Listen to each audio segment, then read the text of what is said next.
Hello les filles! Alors aujourd'hui c'est bon, j'ai tout qui est prêt, j'ai monté, j'ai mes tampons, on va faire une carte avec plein de tampons aujourd'hui, vous allez voir ça, et aussi avec de l'encre à embosser. Donc je vous bascule et on fait ça ensemble tout de suite.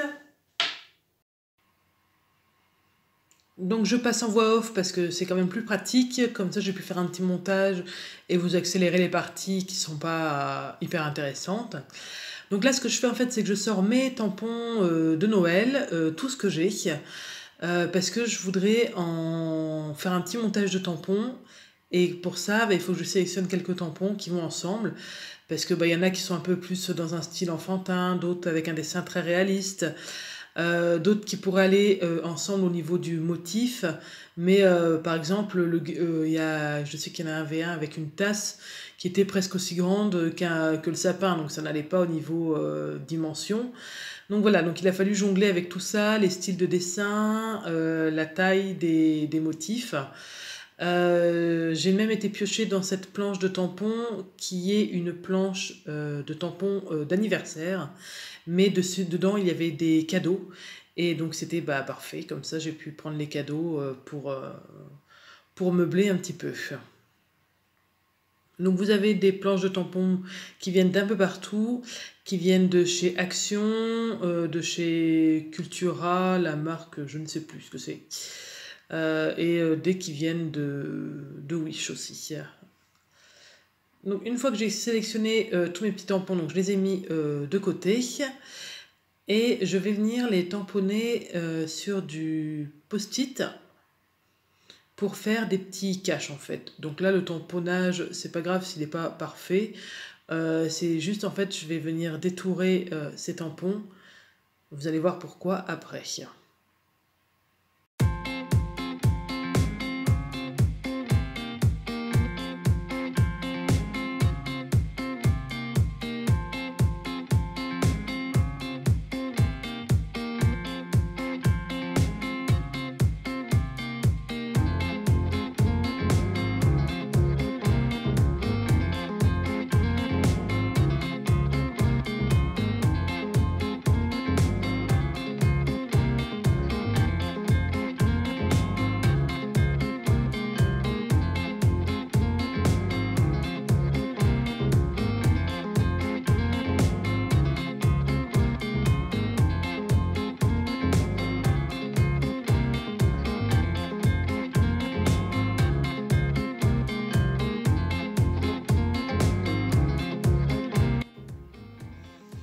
Donc une fois que j'ai tamponné tous mes tampons sur du post-it, je prends une feuille sur laquelle je vais venir travailler.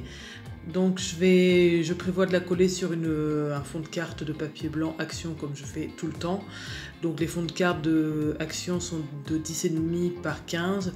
Donc là je la coupe à 10 cm et à 14,5 cm. Ensuite je viens mettre cette carte et bien la fixer sur ma planche de tampon. Et je vais après faire ma petite mise en place de tampons. Donc je vois à peu près où je veux les placer. Et surtout, vous l'avez deviné, hein, on a fait des caches avec les post-it. Donc il faut que je vois à peu près lequel je mette en avant, lequel je mette devant. Donc il y a toute une superposition à trouver. Voilà, en essayant de se projeter en fait avec les différentes perspectives.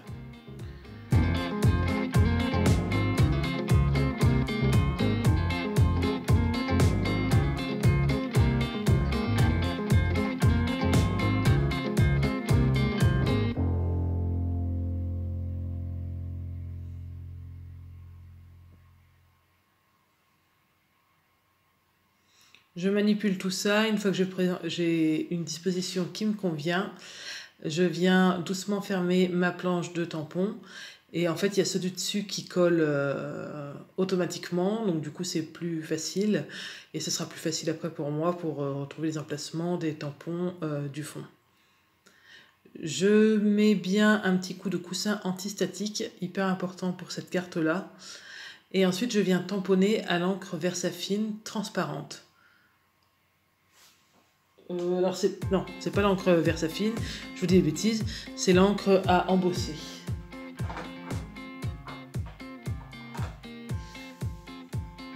Je les tamponne, je recouvre de poudre à embosser blanche.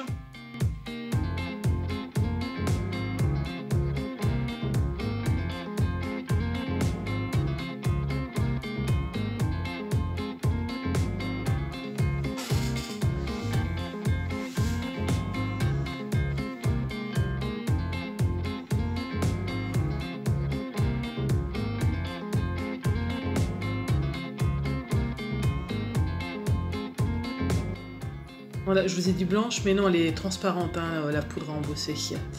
Voilà, donc après je fais un petit coup de pistolet à chaleur, et ensuite c'est là que nos fameux caches vont nous servir. Je les colle donc sur les tampons que je viens de faire, et je renouvelle donc ma présentation de tampons avec la deuxième couche de tampons, si tu peux dire, comme ça. Donc là je décide de placer le sapin, je vais coller mon petit masking tape qui était en haut parce que ça allait gêner pour l'étoile du sapin.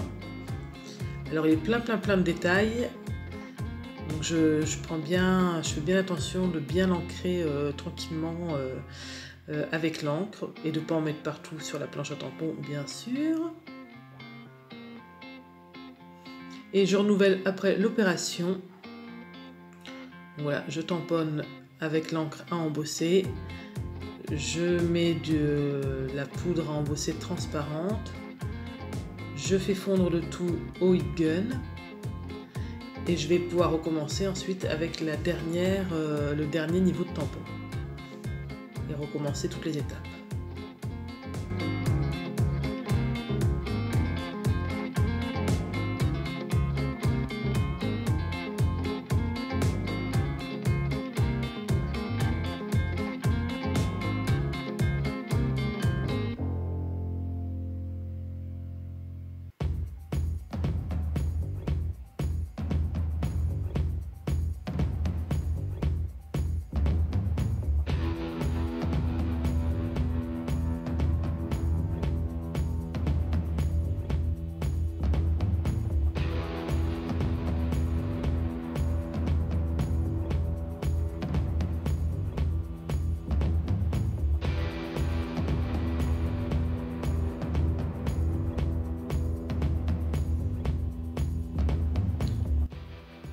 Voilà, après avec la Distressing Fabric, je viens frotter donc sur ma carte pour déposer de l'encre en faisant des petits ronds. En insistant un peu plus, en fait, je voudrais faire un petit dégradé, mais j'ai l'impression que le papier DCP pour les encres Distress, c'est pas l'idéal. Mais bon, petit à petit, on y arrive. Donc je mets le plus foncé au niveau du motif, et vous voyez qu'en fait avec l'encre à embosser, la poudre à embosser, en fait l'encre ne se dépose pas dessus et du coup le motif ressort.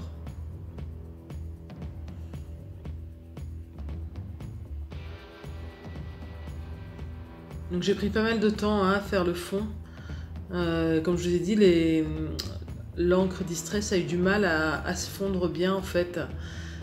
J'étais un petit peu déçue au début de l'effet, c'était pas l'effet que je m'étais imaginé quelque chose de beaucoup plus lisse. Bon après voilà, avec le tampon, le sentiment et tout, ça donne, voilà, c'est quelque chose de différent de ce que j'avais imaginé, mais voilà, bah pourquoi pas, hein, donc on s'adapte. J'ai donc laissé comme ça, j'ai fini par capituler devant mon encre, j'y ai passé un petit moment, mais je voyais bien que voilà, ça ne se travaillait pas comme je le voulais, donc du coup bah, j'ai laissé comme ça. Ensuite pour faire ressortir le tout, j'ai collé ça sur une feuille de papier noir pour laisser un fin liseré noir autour, hein, il n'y a même pas 5 mm en tout. Hein.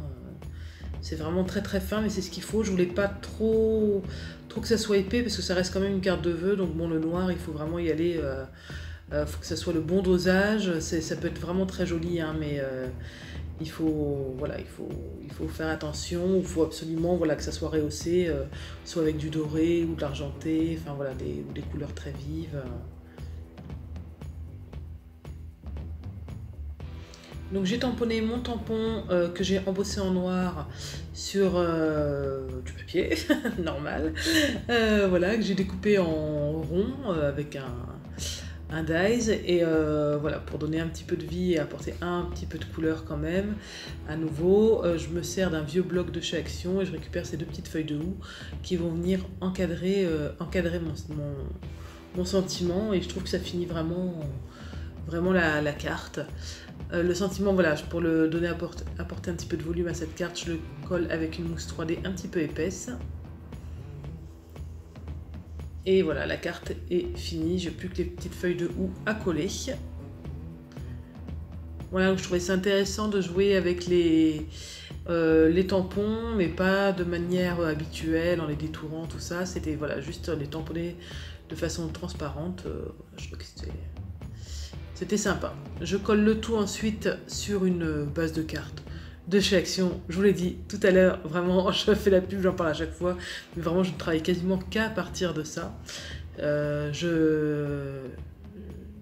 C'est toujours ma base, hein. Je fais toujours une autre feuille par-dessus que je colle, mais voilà, c'est toujours ma base en fait. Voilà, je vous remercie d'avoir regardé cette petite vidéo. Bonne création à vous. Et je vous dis à bientôt. Bye bye.